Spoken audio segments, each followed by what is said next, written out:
सलग दुसरा दिवस आहे ज्या पद्धतीने आता पाकिस्तानने पुन्हा एकदा कुरापती सुरू केलेल्या आहेत। पंजाबच्या फिरोजपूरमधून बातमी येते पाकिस्तानी ड्रोनचा नागरिकांवर हल्ला पाहायला मिळाला। पाकच्या ड्रोन हल्ल्यात फिरोजपूरचं एक कुटुंब जखमी झालंय।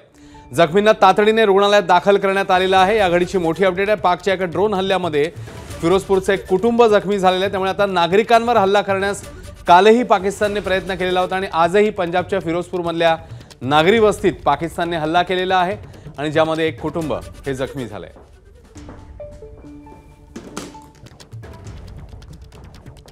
तिकडे राजस्थानमध्ये बारमेरमध्ये संपूर्ण ब्लॅकआउट करण्यात आलाय। लोकांना घराबाहेर न पडण्याच्या बारमेर जिल्हा प्रशासनाने सूचना दिलेल्या आहेत।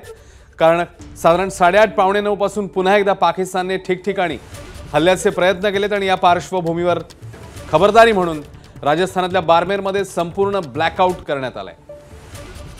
लोकांना घराबाहेर न पडण्याच्या सूचना बारमेर जिल्हा प्रशासनाने दिलेल्या आहेत। खबरदारी बाळगण्यात येते कारण पाकिस्तान सलग दुसऱ्या दिवशी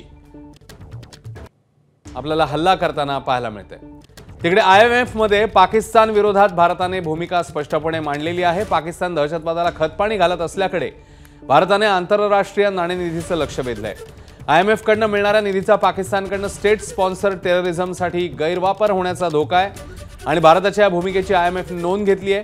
1989 पासून गेल्या 35 वर्षात पाकिस्तानने 28 वर्ष IMF कडनं निधी घेतलाय। फक्त मागच्या 5 वर्षात 2019 नंतर पाकिस्तानने 4 वेळा IMFच्या योजना घेतल्या आहेत। जर या आधीच्या योजनांमुळे स्थिर आर्थिक धोरण तयार झालं असतं तर पाकिस्तानला पुन्हा एकदा IMF कडे धाव घ्यावी लागली नसती।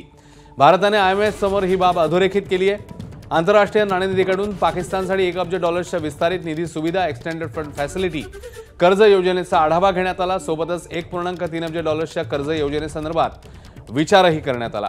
आता IMFच्या निर्णयाकडे संपूर्ण जागतिक समुदायाचं लक्ष लागलेलं आहे कारण भारताने आपली भूमिका स्पष्टपणे मांडलेली आहे। वास्तव समोर ठेवलेला आता निर्णय घ्यायचा आहे तो IMFला। ABP माझा, उघडा डोळे बघा नीट।